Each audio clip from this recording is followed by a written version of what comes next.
नमस्कार. सिटी न्यूजच्या बुलेटिनमध्ये प्रेक्षकांचं मनपूर्वक स्वागत. आज दिनांक 22 एप्रिल 2026 वार बुधवार. बातमीची सुरुवात करूया सुविचार मालेने. धैर्य आणि कठोर परिश्रमाने प्रत्येक अडचण तुम्हाला यशाकडे घेऊन जाईल. आजचा सूचना आपण बघितला. आता बघूया बातमीपत्राच्या ठळक बातम्या.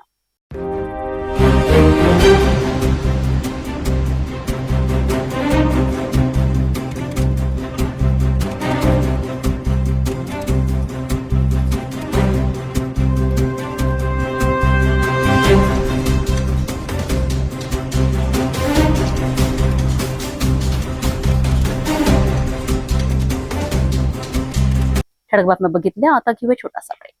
शादी और ब्याह की शुरुआत आराधना साड़ी के साथ Aradhana wholesale shopping mall L2 बीझलँड कॉम्प्लेक्स नांदगाव पेठ अमरावती जवाहर रोड अमरावती.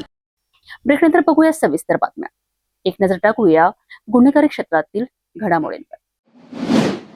मेळघाटातील पाणीपुरवठा योजनांबाबत एक धक्कादायक वास्तव समोर आलं आहे. कोट्यावधी रुपयांच्या RR योजना कागदावर पूर्ण दाखवल्या जात असताना प्रत्यक्षात गावांमध्ये भीषण पाणी टंचाई निर्माण झाली आहे. निकृष्ट कामे, अनियमितता आणि मजुरांचे पैसे बुडविल्याच्या गंभीर तक्रारी समोर येत आहेत. धारणी आणि चिखलदरा तालुक्यातील ग्रामीण भागाकरिता शासनाने कोट्यावधी रुपयांचा निधी खर्च करून RR पाणीपुरवठा योजना राबविल्यात. मात्र प्रत्यक्षात या योजना कागदावर पूर्ण, जमिनीवर फेल ठरत असल्याचं वास्तव उघड झालं आहे. हिराबंबई, राणी पिसा, गडगा मध्यम प्रकल्प परिसर, मानसूर धावाडी यांच्यासह सुमारे 42 गावांमध्ये कामे सुरू झालीत, परंतु ती अर्धवट अवस्थेतच आहेत. प्रशासनाकडून निधी नसल्याची कारणे सांगितली जात असली तरी नागरिकांना मात्र पाण्याचा थेंबही मिळत नाही. ग्रामस्थांच्या आरोपानुसार विहिरींचे खोदकाम, पाण्याच्या टाक्या आणि पाईपलाईनची कामे निकृष्ट दर्जाची आहेत. अनेक ठिकाणी पाईपलाईन गळती, अपूर्ण जोडणी, टाक्यांमध्ये पाणी पुरवठाच नसल्याने परिस्थिती गंभीर बनली आहे. याहून गंभीर बाब म्हणजे कंत्राटदारांनी आदिवासी मजुरांचे आणि स्थानिक व्यापाऱ्यांचे लाखो रुपये बुडविल्याचे आरोप होत आहेत. त्यामुळे आर्थिक फटका बसलेल्या नागरिकांमध्ये संतापाची लाट उसळली आहे. उन्हाळ्याच्या सुरुवातीलाच महिलांना आणि नागरिकांना पाण्याकरिता मैलोन मैल पायपीट करावी लागत आहे. दरवर्षी कोट्यवधींचा निधी खर्च होऊनही प्रत्यक्षात लाभ मिळत नसल्याने नागरिक प्रशासनावर संताप व्यक्त करीत आहेत. कोणता गाव है माँ ये? माखला। माखला. पानी आता? अब बारिश में नहीं आता। नहीं आता. फिर नल लगा हुआ है तो ये नल में पानी नहीं आता क्या? घाम रहता तो आता। अच्छा, ये बस ऐसे शो की चीज़ें. फिर इसमें पानी कहीं भी नहीं. यहाँ पर भी ये देखो, ये नल लगा हुआ दिख रहा अपने को. ये नल लगा हुआ दिख रहा है, इसमें पानी नहीं आता. आता अपन मौका में घाम रहता तो आता। आता या संपूर्ण प्रकरणाची उच्चस्तरीय चौकशी करून दोषींवर कठोर कारवाई करावी, तसेच अपूर्ण आणि निकृष्ट कामे तातडीने पूर्ण करून नियमित पाणीपुरवठा सुरू करावा, अशी मागणी मेळघाटातील नागरिकांनी केली आहे.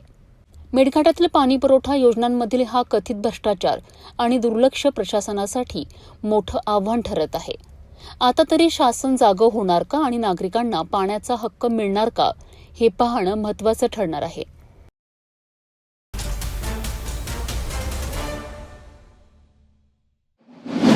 महाराष्ट्र राज्य माध्यमिक व उच्च माध्यमिक शिक्षण मंडळ ही 1965च्या अधिनियमानुसार स्थापन झालेली स्वायत्त शैक्षणिक संस्था आहे. राज्यभरात मंडळाची एकूण 9 विभागीय कार्यालय कार्यरत आहेत. मंडळ कर्मचाऱ्यांच्या बढती आणि बदल्यांकरिता 1993 मध्ये ठरवलेले निकष आतापर्यंत लागू होते. या निकषांमध्ये वेळोवेळी सुधारणा करून कार्यकारी परिषदेची मान्यता देण्यात आली होती. मात्र डिसेंबर 2025 पासून नवीन अध्यक्ष नियुक्त झाल्यानंतर प्रशासनाने कोणतीही चर्चा न करता 2005चा शासकीय बदली विनियम लागू करण्याचा निर्णय घेतल्याचा आरोप कर्मचारी संघटनांनी केला आहे. कर्मचारी संघटनांच्या मते स्वायत्त शैक्षणिक संस्थेवर हा नियम सक्तीने लागू करण्याची कोणतीही कायदेशीर तरतूद नाही. त्यामुळे हा निर्णय कर्मचाऱ्यांवर अन्याय करणारा ठरत आहे.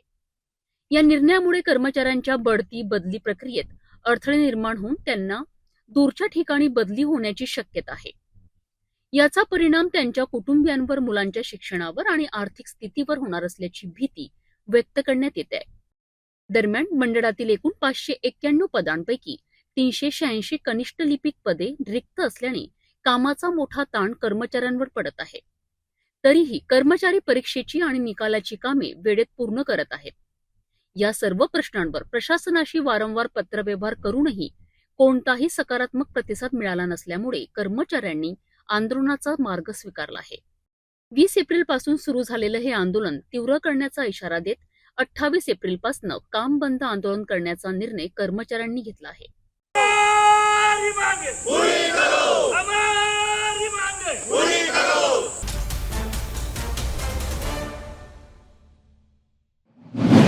अमरावतीत नागरिकांच्या मूलभूत हक्कांशी संबंधित एक गंभीर प्रश्न पुन्हा एकदा ऐरणीवर आला आहे.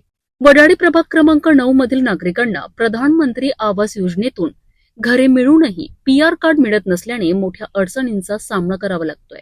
याच पार्श्वभूमीवर भाजपच्या वतीने जिल्हाधिकारी कार्यालयात निवेदन सादर करण्यात आले आहे. अमरावती जिल्ह्यातील वडाळी प्रभाग क्रमांक 9 परिसरात महादेवखोरी, भारतनगर, देवीनगर आणि वडाळी पाणी टाकी परिसरात मोठ्या प्रमाणात नागरिक वास्तव्यास आहे. या नागरिकांनी प्रधानमंत्री आवास योजनेअंतर्गत अर्ज करून घरेही मिळवली आहेत. मात्र गेल्या अनेक वर्षांपासून PR कार्ड मिळत नसल्याने रहिवाशांना विविध अडचणींना सामोरे जावे लागतंय. मालमत्ता नोंदणी, शासकीय योजना तसेच इतर प्रशासकीय कामांमध्ये या कार्डच्या अभावामुळे अडथळे निर्माण होत आहेत. नागरिकांनी अनेक वेळा संबंधित विभागाकडे पाठपुरावा करूनही हा प्रश्न अद्याप प्रलंबितच आहे. त्यामुळे अखेर भाजपाच्या वतीने जिल्हाधिकारी कार्यालयात निवेदन सादर करण्यात आले. भाजपा जिल्हा शहर सचिव पंचफुला संजय चव्हाण यांच्या नेतृत्वाखाली हे निवेदन देण्यात आले असून यावेळी मोठ्या संख्येने नागरिक उपस्थित होते. या निवेदनामध्ये पात्र लाभार्थ्यांना तातडीने PR कार्ड देण्यात यावे आणि नागरिकांचा मूलभूत हक्काचा प्रश्न लवकरात लवकर मार्गी लावावा अशी मागणी करण्यात आली आहे. नागरिकांच्या हक्काशी निगडीत हा प्रश्न प्रशासन कितपत गांभीर्याने घेतो आणि किती लवकर सोडवितो हे पाहणे महत्त्वाचे ठरणार आहे. समस्या ही आहे की आम्ही 6-7 वर्षापूर्वी PR कार्डासाठी आम्ही मागणी करतो. 6-7 वर्षापासून आम्ही प्रभाग क्रमांक 9 येथील रहिवासी आहोत. त्यामधील देवीनगर, भारतनगर, प्रबुद्धनगर, पारधी कॉलनी, महादेवखोरी आणि बांबू गार्डन, पाणी टाकी परिसर या परिसरात फार मोठ्या प्रमाणात स्लम एरियातले लोक वास्तव्यास आहेत व मोलमजुरी करून आपली उपजीविका भागवतात आणि घर नसल्यामुळे प्रधानमंत्री आवास योजनेचे फॉर्म भरले होते. पण ते फॉर्म भरले, पहिला टप्पा जो आहे प्रधानमंत्री आवास योजनेचा तो संपुष्टात आलेला आहे. आता दुसरा टप्पा सुरू झालेला आहे. PR कार्डाच्या मागणीसाठी आम्ही आमच्या प्रभागाच्या नगरसेविका चव्हाण यांच्या नेतृत्वामध्ये आम्ही 5 वर्षापूर्वी वडाळीसह नगरसेविका लोकांनी आंदोलन केलं होतं. त्या आंदोलनामध्ये माननीय जिल्हाधिकाऱ्यांनी दखल घेऊन त्या सगळ्या विभागांना बोलवून एनओशा प्राप्त झाल्या आहे. पण काही तांत्रिक बाबीमुळे PR कार्ड आम्हाला मिळाले नाही. अलीकडच्या काळामध्ये माननीय नामदार तांत्रिक बाब म्हणजे नेमके काय होते? ते न्यायप्रविष्ट प्रकरण होतं आणि त्यामुळे आम्हाला ते मिळाले नाही. आणि माननीय पालकमंत्री महोदय यांनी चंद्रशेखर बावनकुळे यांनी ती दखल घेऊन अमरावती शहरातील आणि वडाळी भागातील आम्हाला PR कार्ड मिळावे यासाठी दखल घेतलेली आहे. परंतु प्रत्यक्ष जे PR कार्ड आहे ते अजूनपर्यंत मिळालेले नाही आहे. जेमतेम सुरुवात झालेली आहे, पण आमच्या वस्त्या फार मोठमोठ्या असल्यामुळे PR कार्ड मिळाले नाही. एनओशा प्राप्त झालेल्या आहे. त्याकरिता आज आम्ही जिल्हाधिकारी यांच्याकडे निवेदन घेऊन आलेलं नागरिक यांच्या नेतृत्वामध्ये तर PR कार्ड मिळावे. त्यामुळे आम्हाला PR कार्ड जर मिळाले तर आम्हाला प्रधानमंत्री आवास योजनेचे लवकरात लवकर घरं मिळतील आणि ती अट त्यामध्ये आहे.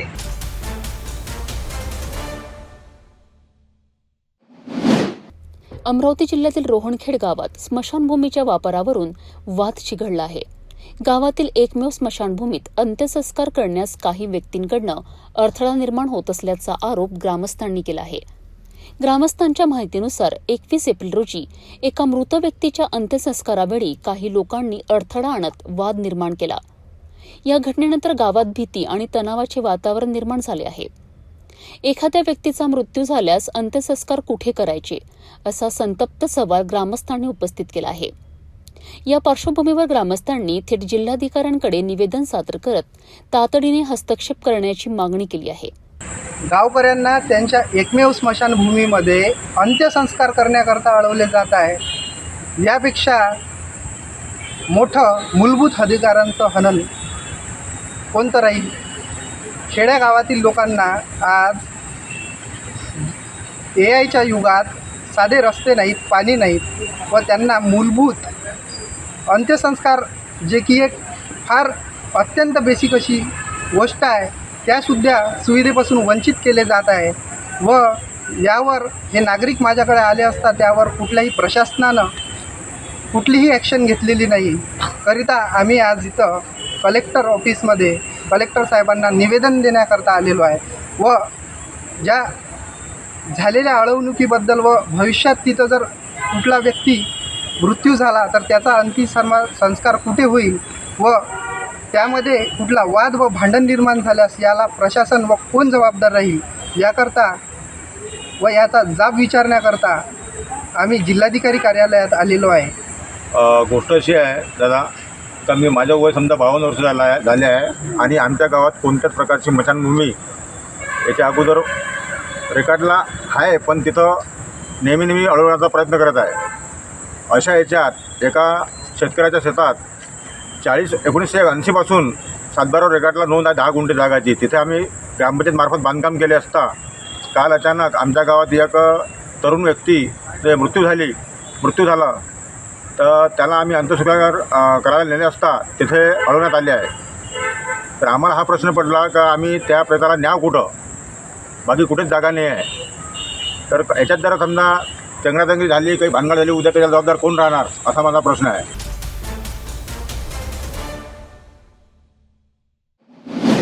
अमरावती जिल्ह्यातील भातकुली तालुक्यातील उत्तमसरा ग्रामपंचायतीत गैरव्यवहाराचा स्फोटक आरोप समोर आलाय.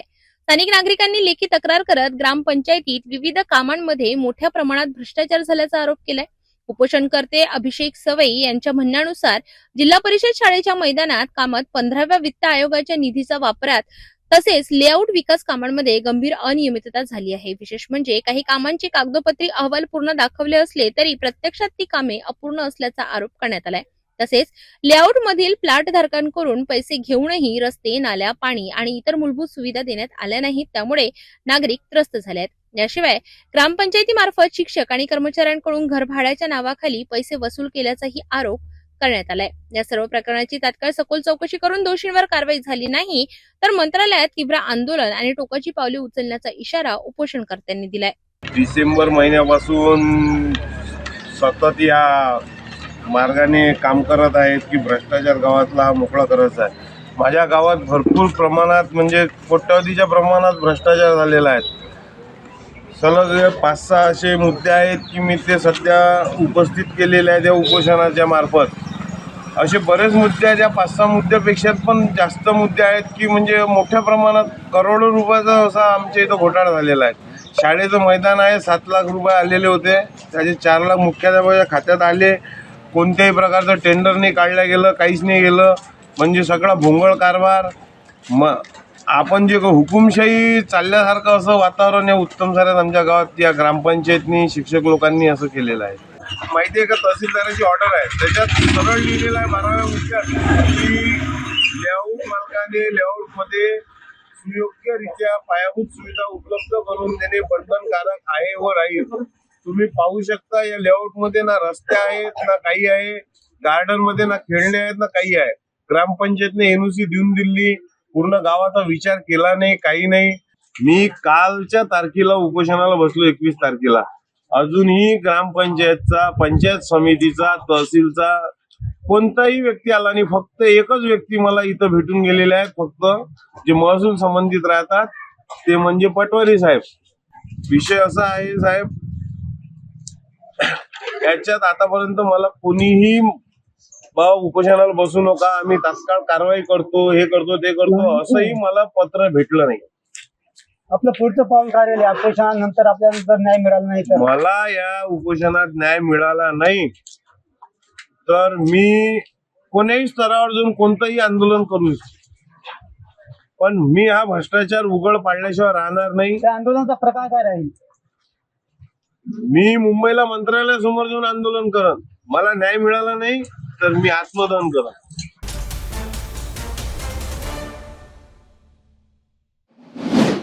बडनेरा येथे विश्वरत्न डॉक्टर बाबासाहेब आंबेडकर पुतळा स्मारक समितीच्या वतीने आयोजित कार्यक्रमात विविध क्षेत्रात उल्लेखनीय कार्य करणाऱ्या पत्रकार आणि सामाजिक कार्यकर्त्यांचा सन्मान करण्यात आला.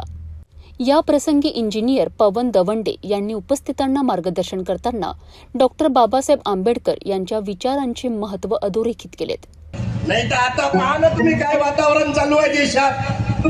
इतकं भयानक वातावरण पेटवलं का कोणी म्हणते हिरवा. मी एका मिनिटात परिस्थिती मांडतो आपल्या देशातली सध्या वातावरण काय चालू आहे. अरे कोणी म्हणते हिरवा तर कोणी म्हणते भगवा. मी जबाबदारीनं बोलतो, एक एक शब्द इंजिनियर माणूस आहे. अरे कोणी म्हणते हिरवा तर कोणी म्हणते भगवा. बेरोजगारीने या देशातले लेकरं मरून राहिले, पहिले तेले तर जगवा. शिक्षण, संघटन आणि संघर्ष या त्रिसूत्रीचा अवलंब करून समाज परिवर्तन शक्य असल्याचे त्यांनी स्पष्ट केलेत. या कार्यक्रमात उपस्थितांनी त्यांच्या भाषणाला उत्स्फूर्त प्रतिसाद दिलाय. आणि मी खेड्यातलं पीस आहो, मले तुले कुत्र्याला घाल वर्णाले. हात जोडून प्रार्थना, हसत राहणं. हसत खेळत आपल्याला हे विचार शिकायचे आहे. बरोबर, आज बाबासाहेब आंबेडकरांच्या जयंतीच्या निमित्तानं आजचा कार्यक्रम आहे. बाबासाहेब आंबेडकर म्हणजे साधे नाहीत रे पोरं, हो लक्षात घ्या. बाबासाहेब आंबेडकर म्हणजे साधे नाहीत. बाबासाहेब आंबेडकरांना सिम्बॉल ऑफ द नॉलेज म्हटलं गेलं आहे. काय म्हटलं आहे? सिम्बॉल ऑफ द नॉलेज, ज्ञानाचं प्रतीक. 45,000 पुस्तकं वाचले बाबासाहेबांना. किती? संपूर्ण परिसर आंबेडकरी विचारांनी भारलेला दिसत होता. संविधान, सामाजिक न्याय आणि समतेचा संदेश देणारा हा कार्यक्रम समाजाकरिता प्रेरणादायी ठरलाय. कार्यक्रमाच्या यशस्वी आयोजनाकरिता समितीचे प्रमुख मार्गदर्शक लईभाई पटेल, अध्यक्ष मनोज गजबिये, उपाध्यक्ष अशोक नंदा गवडी, सचिव सिद्धार्थ बनसोड तसेच मच्छिंद्र भटकर, सुशील बोरकर, पप्पू गडलिंग आणि मधुकर साखरे यांनी विशेष परिश्रम घेतलेत.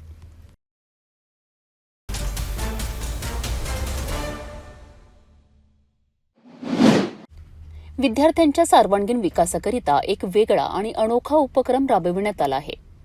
आर्ट ऑफ लिव्हिंग फाउंडेशनच्या माध्यमातून विद्यार्थ्यांच्या 6th सेन्स म्हणजे 6व्या इंद्रियाला जागृत करण्याकरिता विशेष कार्यशाळेचे आयोजन करण्यात आले होते. या कार्यशाळेला विद्यार्थ्यांचा उत्स्फूर्त प्रतिसाद मिळालाय. काय आहे या कार्यशाळेचं वैशिष्ट्य?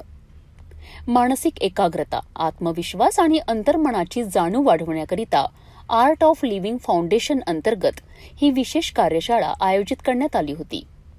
या कार्यशाळेत विद्यार्थ्यांना डोळे बंद करून आपल्या 6व्या इंद्रियाच्या माध्यमातून समोरच्या वस्तूंचा अनुभव घेण्याचे आणि त्यांना पाहण्याचे प्रशिक्षण देण्यात आले. प्रशिक्षकांकरिता विविध ऍक्टिव्हिटी, ध्यान आणि प्रात्यक्षिकांच्या माध्यमातून विद्यार्थ्यांची संवेदनशीलता आणि निरीक्षण क्षमता विकसित करण्यावर भर दिला आहे. कार्यशाळेदरम्यान अनेक विद्यार्थ्यांनी डोळे बंद ठेवून वस्तू ओळखण्याचा यशस्वी प्रयत्न केला, ज्यामुळे त्यांच्या आत्मविश्वासात लक्षणीय वाढ झाल्याचे दिसून आले. तज्ज्ञांच्या मते अशा प्रकारच्या प्रशिक्षणामुळे विद्यार्थ्यांमध्ये एकाग्रता, स्मरणशक्ती आणि मानसिक स्थैर्य वाढण्यास मदत होते.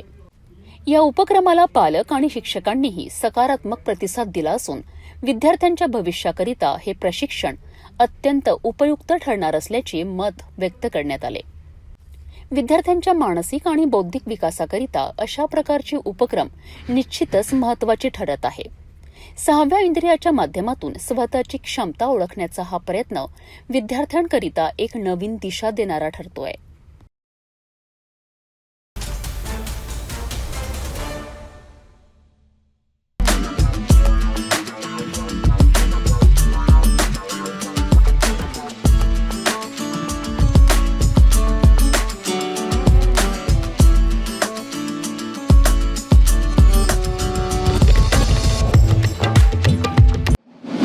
यवतमाळ जिल्ह्यातील राडेगाव प्रकरणावरून भाजपमध्येच मतभेद उघड झाले आहेत. जिल्हाध्यक्षांच्या दाव्याला आमदारांनीच फेटाळल्याने राजकीय वर्तुळात चर्चांना उधाण आलं आहे. यवतमाळ जिल्ह्यातील राडेगाव येथे मुलींच्या कथित विक्री प्रकरणाने मोठी खळबळ उडाली होती. या प्रकरणात भाजपचे जिल्हाध्यक्ष प्रफुल्ल चव्हाण यांनी 34 मुली बेपत्ता झाल्याचा गंभीर दावा केला होता. मात्र या दाव्याला भाजपचेच आर्णी केळापूर मतदारसंघाचे आमदार राजू तोडसाम यांनी थेट फेटाळलं आहे.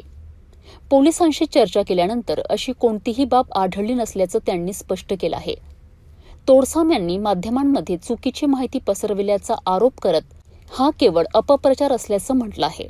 यवतमाळ जिल्ह्यातील राडेगाव विधानसभेमध्ये खास करून राडेगाव शहरामध्ये एक 2 दिवसापासून आदिवासी मुलींच्या संदर्भात एक दुर्दैवी बाब प्रसारमाध्यमाच्या माध्यमातून सातत्याने दाखवली जात आहे. परंतु जी बाब माननीय आमचे जिल्हाध्यक्ष प्रफुल्लजी चव्हाण आणि सन्माननीय मंत्री महोदय यांनी जी भूमिका घेतली त्या भूमिकेच्या संदर्भात मला त्याचं स्पष्टीकरण देणं फार अपेक्षित वाटलं. कारण की ज्या आदिवासी मुलींच्या संदर्भात ज्या 34 मुलींना पळून नेलं किंवा त्या 34 मुलींची विक्री झाली किंवा त्या 34 मुलींवर अन्याय झाला, अत्याचार झाला, अशा प्रकारचं जे काही विधारक प्रचार प्रसार माध्यमातून झालेलं आहे ते अतिशय दुर्दैवी आणि चुकीचं आहे हे मला आवर्जून सांगणं या ठिकाणी वाटतंय. कारण हा आदिवासी मुलींचा अवमान नाही, हा संपूर्ण आदिवासी समाजाचा आहे. त्यामुळे आदिवासीची कुठलीही मुलगी त्या ठिकाणी विकल्या गेली नाही, पळून गेली नाही किंवा कुठल्याच प्रकारची घटना घडली नाही अशा सविस्तर चर्चा मी सन्मान्य SP साहेबांसोबत माननीय कुमार चिंतासोबत चर्चा केली. त्या चर्चेमध्ये मला निदर्शनात आलं की जी काही व्हिडिओ क्लिप आली ते व्हिडिओ क्लिप कुठली आहे, कसं आहे, ते एक व्यक्ती आहे, ते ठरलेले व्यक्ती आहे आणि त्याचे ते बॉयफ्रेंड आहे हेच लक्षात आलं. आणि त्याच्यानंतर ज्या घटना दाखवलेल्या आहेत या 2 वर्षांमध्ये 2025 ते 2026 पर्यंत एकूण 63 घटना झाल्या. त्या 63 घटनापैकी केवळ 3 घटना व्हेरीफाय व्हायच्या आहे, बाकी सगळ्या झालेल्या आहे. आणि दुसरी गोष्ट, ज्याही घटना या 2 दिवसामध्ये ज्या मुलींच्या संदर्भात किंवा ज्या यवतमाळ जिल्ह्यातल्या आदिवासी मुलींच्या संदर्भात जी बातमी चालली ती अतिशय चुकीची आहे.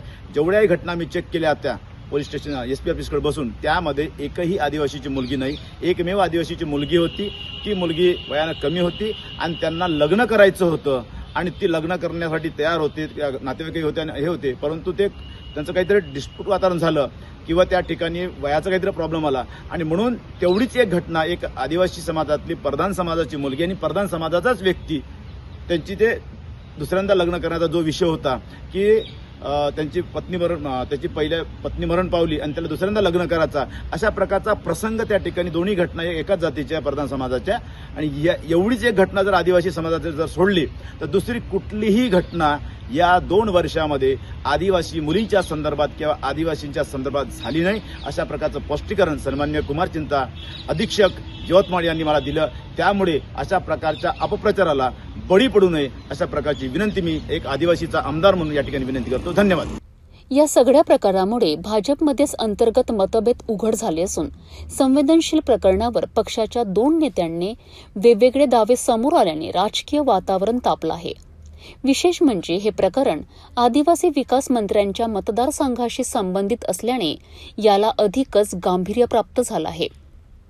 दरम्यान या प्रकरणाची सखोल चौकशी व्हावी अशी मागणीही विविध स्तरांतून केली जात आहे. राडेगाव प्रकरणावरनं भाजपमध्येच मतभेद समोर आले असून सत्य काय आहे हे चौकशीनंतर स्पष्ट होणार आहे. या प्रकरणाकडे संपूर्ण राज्याचं लक्ष लागलं आहे.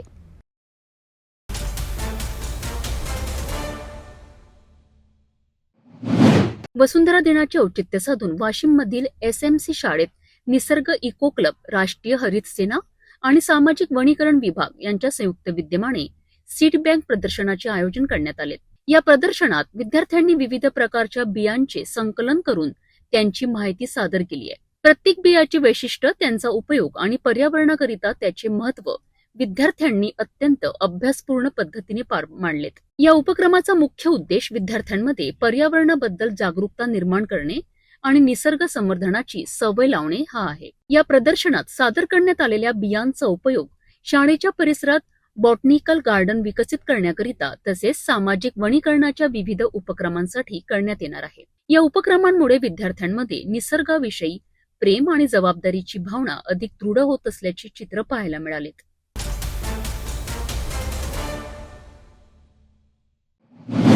वाशिम शहरातील पुसद नाका परिसर हा अकोला नांदेड राष्ट्रीय महामार्गावरील एक महत्वाचा आणि वर्दळीचा चौक मानला जातो.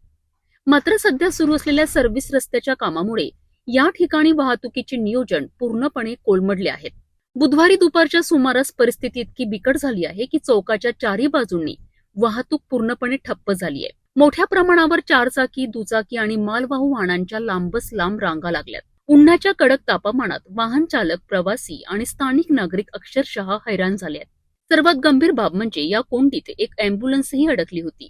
त्यामुळे रुग्णसेवेवर परिणाम झाला असून प्रशासनाच्या नियोजनावर प्रश्नचिन्ह उपस्थित झाले आहेत.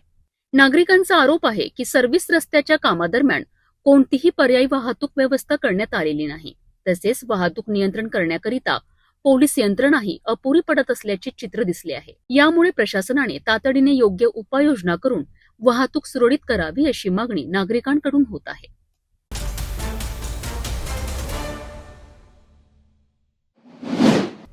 भोकरदन तालुक्यातील वाढोणा येथून एक अभिमानास्पद बातमी समोर आली आहे.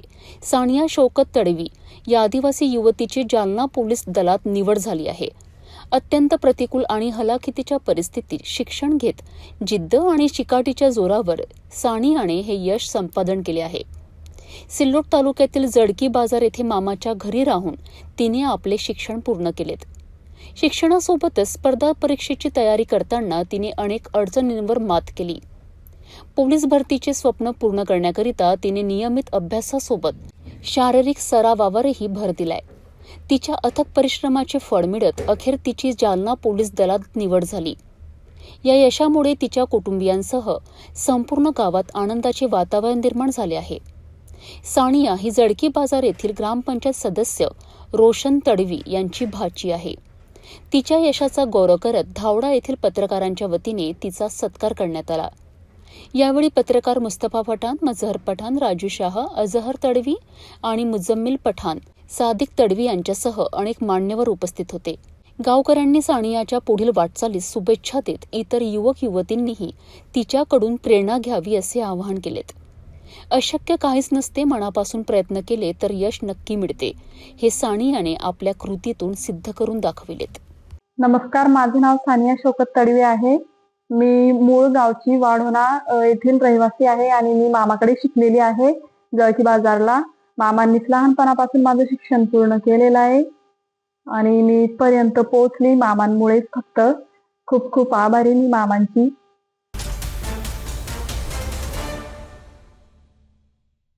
जाता जाता पुन्हा एकदाच्या ठळक बातम्या.